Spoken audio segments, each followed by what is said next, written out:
ആഗ്രഹങ്ങളും സ്വപ്നങ്ങളൊന്നും ഇല്ലാത്ത ആരാണുള്ളത്? പക്ഷെ അതിലേക്ക് എങ്ങനെ എത്തിപ്പെടുമെന്നുള്ള കൺഫ്യൂഷനിലാണോ?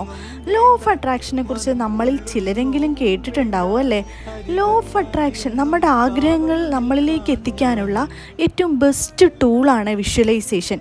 വിഷ്വലൈസേഷൻ്റെ ഭാഗമായിട്ട് നമ്മൾ ആദ്യം ചെയ്യേണ്ടത് ഒരു വിഷൻ ബോർഡ് ക്രിയേറ്റ് ചെയ്യുക എന്നുള്ളതാണ്.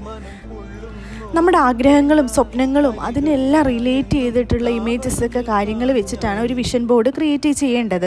വിഷൻ ബോർഡ് ക്രിയേറ്റ് ചെയ്യാൻ നിങ്ങൾക്കിനി അറിയില്ലെങ്കിൽ അതിൻ്റെ ഒരു ഡീറ്റെയിൽഡ് വീഡിയോ തന്നെ ഞാൻ അപ്ലോഡ് ചെയ്തിട്ടുണ്ട്. 2025 സ്റ്റാർട്ടിങ് ആവുമ്പോഴേക്കും ഞാൻ ആദ്യം ചെയ്യുന്ന ഒരു കാര്യം എന്താണെന്ന് വെച്ചാൽ വിഷൻ ബോർഡ് ക്രിയേറ്റ് ചെയ്യുക എന്നുള്ളതാണ്. ബിക്കോസ് ഇത് 100% വർക്കിംഗ് ആണ്. എൻ്റെ ഡ്രീംസിന് റിലേറ്റ് ചെയ്തിട്ടുള്ള ഇമേജസ് എല്ലാം ഞാൻ വെട്ടിയെടുത്ത് ഒരു കാർഡ്ബോർഡിനകത്ത് ഒട്ടിക്കുന്നുണ്ട്. ഇനി ഇതെന്ന് ഞാൻ കാണുന്നൊരു ഭാഗത്തായിട്ട് വെക്കും. ഇനി അങ്ങനെ ചെയ്യാൻ നിങ്ങൾക്ക് പറ്റുന്നില്ലെങ്കിൽ ഒരു ഡയറിയിൽ എഴുതിയാലും മതി, അതാണേലും ഓക്കെയാണ്. അപ്പോൾ എങ്ങനെയാണ്, തുടങ്ങുമല്ലേ?